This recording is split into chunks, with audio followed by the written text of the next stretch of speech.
பாக்கியலட்சுமி தொடரில் வீட்டில் இருக்கிற யாரையும் டிஸ்டர்ப் பண்ணக்கூடாதுன்னு நினைக்கிற பாக்கியா நேரடியாக அவங்களே கோபி இருக்கிற இடத்துக்கு வராங்க. காரில் மயக்கமாக இருக்கிற கோபியை எழுப்புறாங்க. பாக்கியான்னு சொல்லிட்டு திரும்பவும் மயக்கமாயிடுறாரு.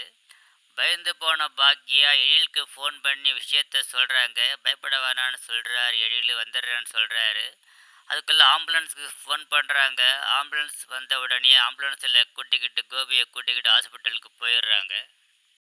எழிலும் பிறகு ஹாஸ்பிட்டலுக்கு வந்துடுறாரு. டாக்டர் உள்ளே இருக்க கோபி செக்அப் பண்ணிக்கிட்டு இருக்கிறாங்க. 2 பேரும் பதட்டத்தோடு வெளியே நிற்கிறாங்க. வெளியே வர சிஸ்டர்கிட்ட என்ன ஆச்சுன்னு கேட்குறாங்க. டாக்டர் பார்த்துக்கிட்டு இருக்கிறாரு, வெயிட் பண்ணுங்கன்னு சொல்லிட்டு அவங்க போயிடுறாங்க.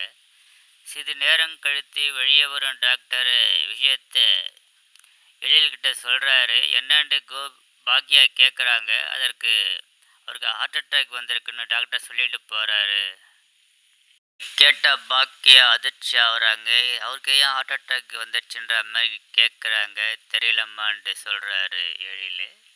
காலையில் ஈஸ்வரி செழியன் இனியாவோட ஹாஸ்பிட்டலுக்கு வந்து என்ன ஏதுன்னு கேட்குறாங்க. ட்ரீட்மெண்ட்டு போயிட்டுருக்கு. டாக்டர் வந்து சொல்கிறாங்க தான் நாங்கள் வெயிட் பண்ணிகிட்ருக்குறோம் அப்படின்னு பாக்கியாவும் எழிலும் சொல்கிறாங்க. அழுதுகிட்டே இனியாவும் ஈஸ்வரியும் உட்காந்து வெயிட் பண்ணிக்கிட்டு இருக்கிறாங்க. கோபி நம்பருக்கு ராதிகா ஃபோன் பண்ணுறாங்க. செழியன் ஃபோன் எடுக்கிறாரு.